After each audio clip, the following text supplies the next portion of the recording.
il nous revient de constater qu'à Brampton Ouest, en Ontario et au Canada,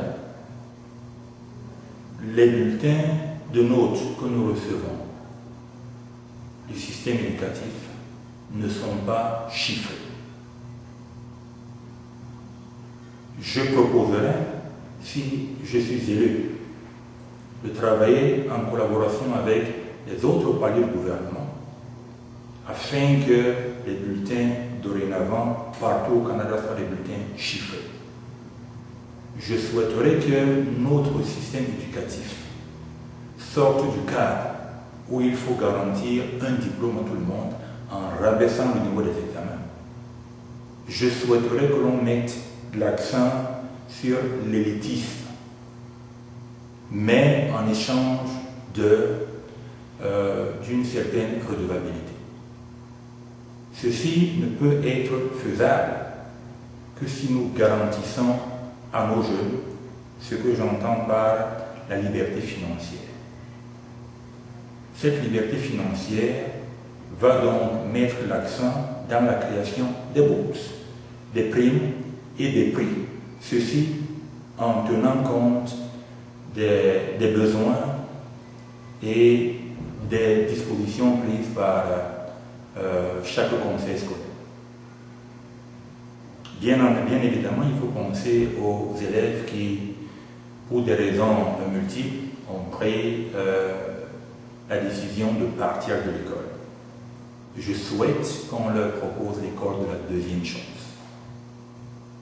Cette école de la deuxième chance sera donc motivée avec une bourse financière de $400 par mois, par élève, mais en échange d'une certaine redevabilité.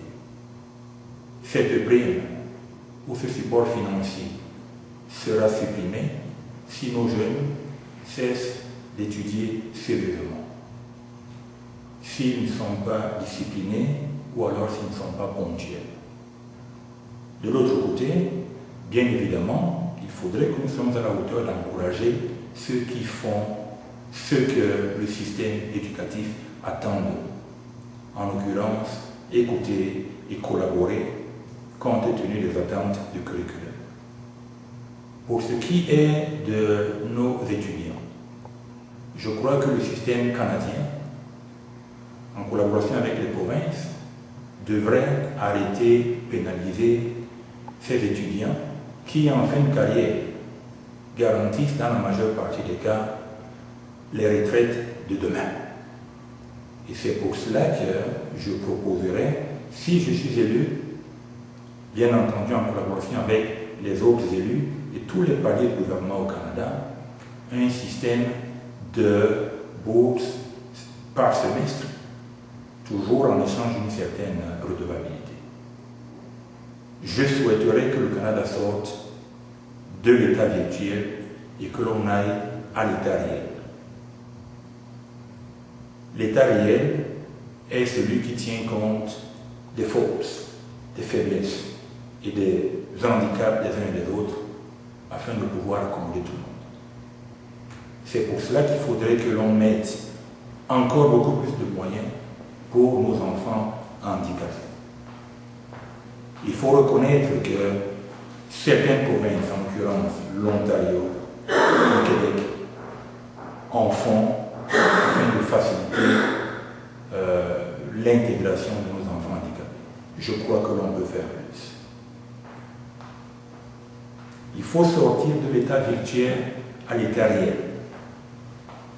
Cet état virtuel qui permet aux enfants indirectement de croire que tout leur est permis. Bien sûr que nous voulons motiver nos enfants, bien sûr que nous voulons travailler avec eux, mais bien sûr que ce travail, c'est aussi le respect des uns et des autres.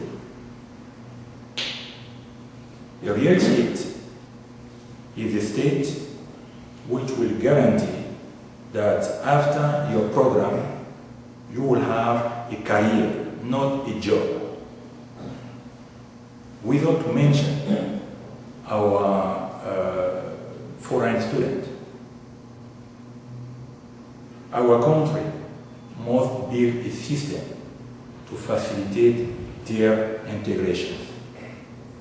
That's why I will propose the establishment of a certificate of inclusion dedicated to every single international student who is willing and available to put his skills, his talent in the contribution of our country.